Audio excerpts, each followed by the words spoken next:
Welcome back. Nick Thomas-Symonds, the Minister for the Cabinet Office, Paymaster General and the Minister for the Constitution and European Union, joins me now. Lovely to see you this morning, Minister, on what I know is going to be a very busy week for you and your department. Tell me this, though. In a written question in September 2024, you said, and I quote, "We have no plans for an EU-wide youth mobility scheme, and there will be no return to freedom of movement." In the same month, the Prime Minister also told reporters that he had, quotes, "no plans for a youth mobility scheme." You have now got a plan for that, so were you lying or...? So, firstly, Camilla, it's very good to join you on your show, as always a pleasure on a Sunday morning.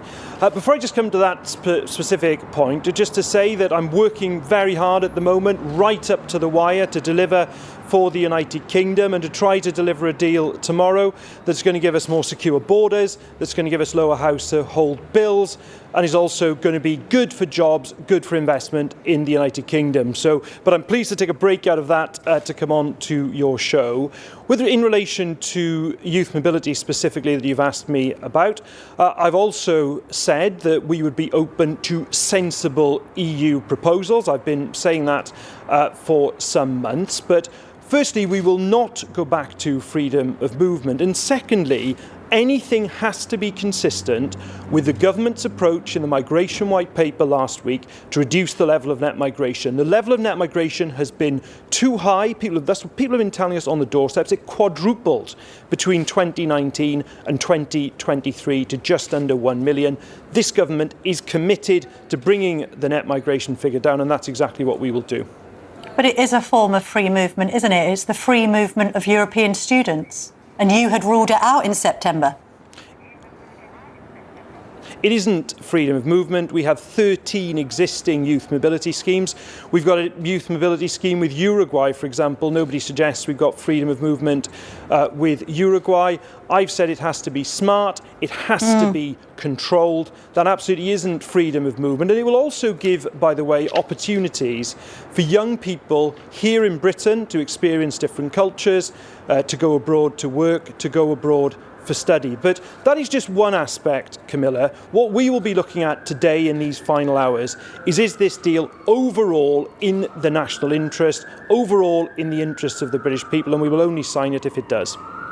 Can you guarantee that no money is going to be handed back to Brussels? There's some reports in the papers this morning that the French particularly are asking money for our participation in any defence and security pact.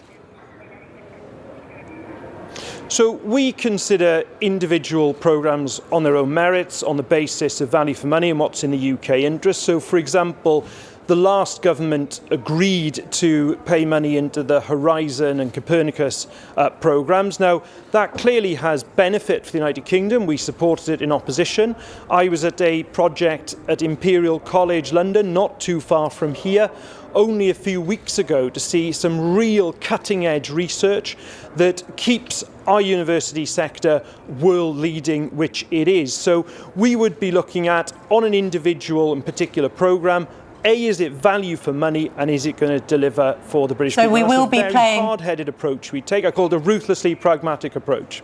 OK, but we are going to be paying more money back to Brussels.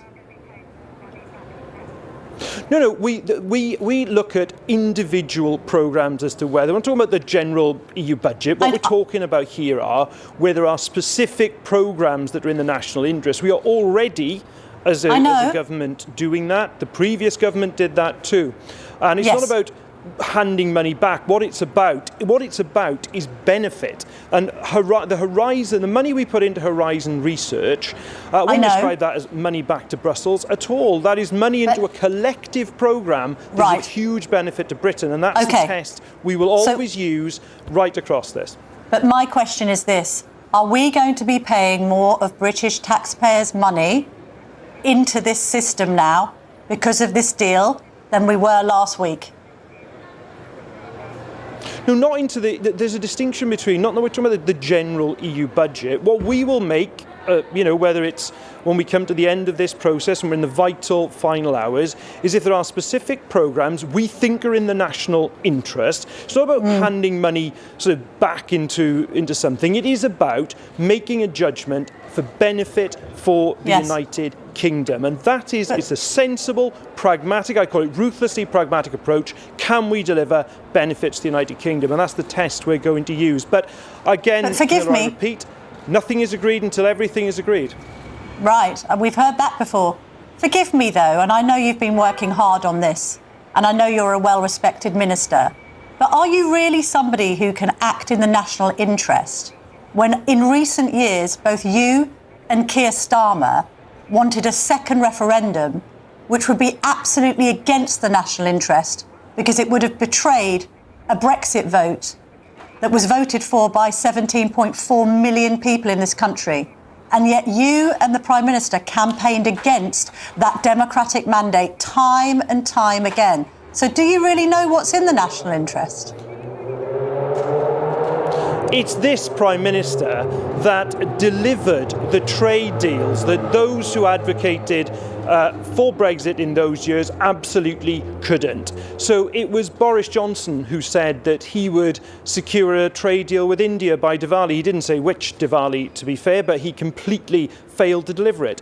It was numerous previous Conservative Prime Ministers after the Brexit vote who said they could deliver a trade deal with the United States, but didn't. So when we talk about the independent trade policy, the post-Brexit independent trade policy, the Prime Minister who has delivered the deal with India, huge advantage to Scotch whisky exporters. I was in Scotland hearing all about that on Monday.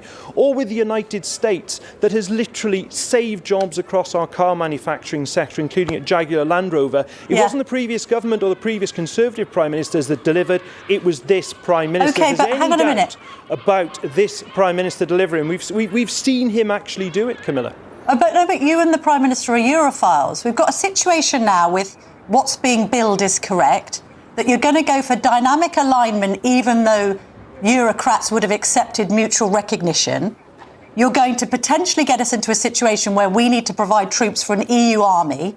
That had been ruled out by the Brexit vote. We're going to be giving away some of our fishing rights, and we don't know what role the ECJ is going to take at this point, but the fear is that once again, we're going to be rule takers and not rule makers. You've even got Red Wall Labour MPs saying this is a betrayal of Brexit. It really isn't. It's about making Brexit work. And whether it's the Prime Minister, myself, or the rest of the government, we've moved on from the debates of the past. And my sense going around the country is the country has as well. This is about a hard-headed assessment of what is in the UK interest in the mid-2020s, not the debates of 9, nearly 10 years ago for the referendum. And what we will be delivering, let's just take standards at the moment because you've just raised the issue of standards. What we do is we go into negotiations to protect Britain's high standards. That's exactly what we did in the negotiations with the United States, where it makes sense to have common alignment on standards because it delivers jobs and growth for the British people. Of course, we take a pragmatic view, but to your point... Why not mutual recognition? This idea of a European army that you've mentioned, absolutely not. What we are doing in terms of defence and security is taking into account we've had a return to war in Europe in 2022. Europe has to step up on defence. That's what this government is doing, investing 2.5% of GDP in defence by 2027. It is absolutely in our national interest to be working closely with European partners at a time when war has returned to our continent, but working very closely as well with the United States and using our special relationship with the United States, which is exactly what the Prime Minister has been doing so well, putting Britain back on the world stage. But why not mutual recognition? Why dynamic alignment?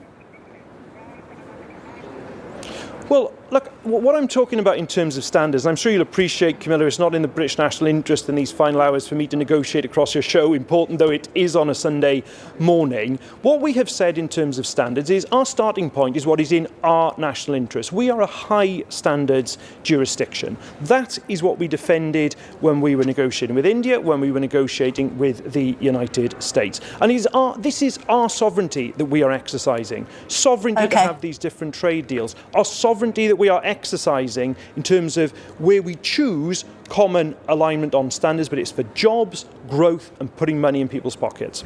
Nick Thomas-Symonds, thank you very much indeed for joining us this morning.